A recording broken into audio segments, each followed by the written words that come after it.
ខ្ញុំធ្លាប់ធ្វើការខ្លាំងអស់ពីដៃពីជើងហើយខ្ញុំក៏ធ្លាប់អស់អារម្មណ៍លែងចង់ធ្វើការអីទាំងអស់ដែរសំណួរសួរថាតើខ្ញុំខ្ជិលមែនចម្លើយគឺថាអត់ទេខ្ញុំនឹងអាចបានខ្ជិលទេប៉ុន្តែគ្រាន់តែថាខ្ញុំចំណាយពេលលើការងារច្រើនជាជាងចំណាយពេល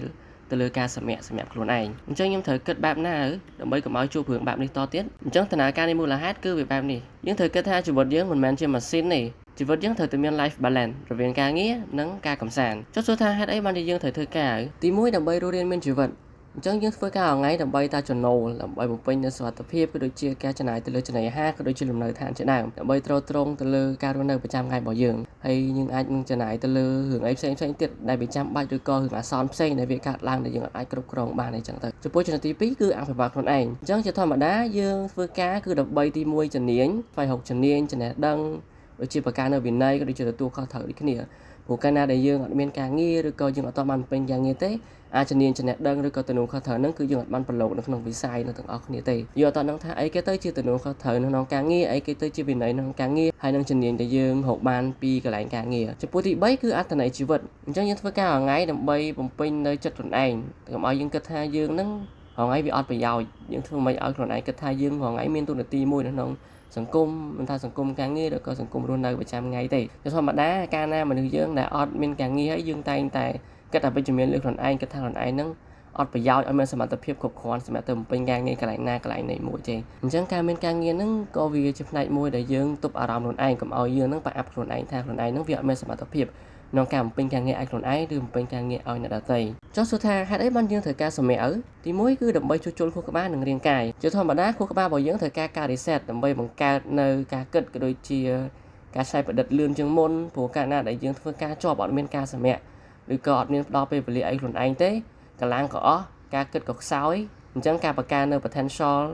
នៃការគិតក៏វាធ្លាក់ចុះដូចគ្នាផងដែរចំពោះចំណុចទី2គឺបំពេញក្តីសុខឲ្យខ្លួនឯងអញ្ចឹងមិនមែនន័យថាឲ្យតែយើងនឹងជាប់ខ្លួននៅក្នុងវិស័យការងារយើងអាចមានពេលសម្រាកឲ្យខ្លួនឯងសុបាយចិត្តរំសាយអារម្មណ៍បានទេប៉ុន្តែយើងត្រូវតែឆ្លៀតបែងចែកពេលវេលាណាខ្ញុំត្រូវធ្វើការពេលវេលាណាខ្ញុំត្រូវកំសាន្តសម្រាប់អារម្មណ៍ខ្ញុំវារីករាយវាស្រស់ថ្លាជាងមុនអីចឹងទៅ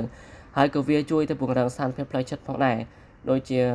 ការសម្រាកបានគ្រប់គ្រាន់ការសមាធិនៅពេលដែលយើងចប់មកការងារដើម្បីប្រមូលអារម្មណ៍ដែលយើងគិតពីមុនទៅលើការងារហ្នឹងប្រមូលឲ្យចូលក្នុងខ្លួនរបស់យើងមុនដើម្បីពង្រឹងនៅកន្លែងណាឬក៏អាចនិយាយបានថាយើងយកអាចចំណុចខ្វះខាតកន្លែងណាដែលយើងគិត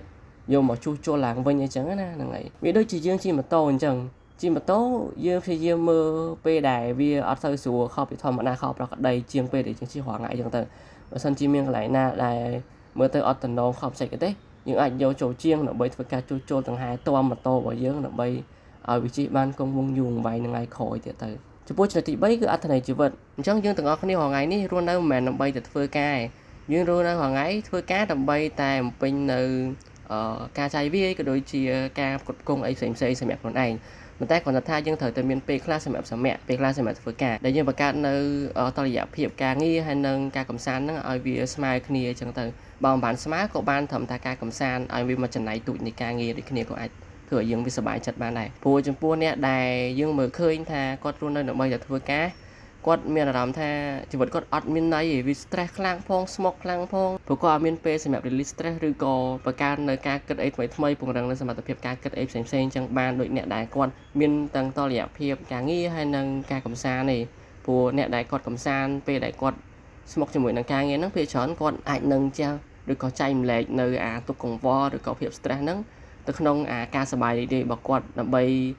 បង្កើននៅធម៌ពលនៃការគិតក៏ដូចជាការចំណាយពេលមួយការងារប្រកាន់សិទ្ធិផលអីបានច្រើនជាងមុនអីមកកម្រិតទៀតចឹងទៅហើយចំពោះខ្ញុំផ្ទាល់ក្រោយពីពេលដែលខ្ញុំជួបផាត់ការអញ្ចឹងខ្ញុំតម្លាក់ការងារខ្ញុំចោលបន្លាយសិនហើយខ្ញុំឈប់ធ្វើការរត់តាមលុយហើយខ្ញុំធ្វើការតាមក្តីសុខឬក៏ក្តីសុបិនខ្លួនឯងគោលម្ដងខ្លួនឯងហើយនឹងចំណងចិត្តរបស់ខ្លួនឯងហើយការងារនោះខ្ញុំគិតថាបើសិនជាខ្ញុំធ្វើបែបហ្នឹងខ្ញុំអាចនឹងធ្វើការងារនឹងបានយូរអង្វែងដូចគ្នាអញ្ចឹងខ្ញុំអរគុណខ្លាំងមែនតើអ្នកនាងសម្រាប់ថ្ងៃនេះដែលទស្សនាវីដេអូរបស់ខ្ញុំសង្ឃឹមថាយើងនឹងជួបគ្នានៅវីដេអូក្រោយបន្ថែមទៀតណោះអូខេបាយបាយអរគុណ